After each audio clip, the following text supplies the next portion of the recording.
মুখে হাসি লেগেই ছিল হামজা চৌধুরীর। উৎসুক জনতা আর সাংবাদিকদের ভিড় ঠেলে বের হতে হতেই জানালেন এই অনুভূতির ভাষায় প্রকাশ করার মতো নয়।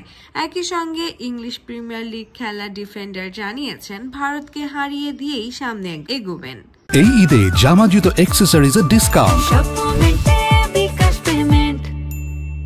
সোমবার 12:15 দেশের মাটিতে পা রাখেন হামজা। জানা যায় বাংলাদেশ সময় রাত 2টায় বাংলাদেশ বিমানবন্দরে ম্যানচেস্টার থেকে সিলেট ফ্লাইটে রওনা হন। বিমানবন্দরে হামজা ও তার পরিবারকে বরণ করে নিতে এয়ারপোর্টের আগের থেকেই উপস্থিত ছিল বাফুফের 7 জন নির্বাহী সদস্য, যারা হামজাকে বিমানবন্দরে ফুল দিয়ে বরণ করে নিয়েছেন।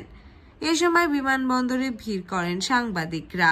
এখান থেকেই হবিগঞ্জে স্নানঘাটে যাবেন হামজা।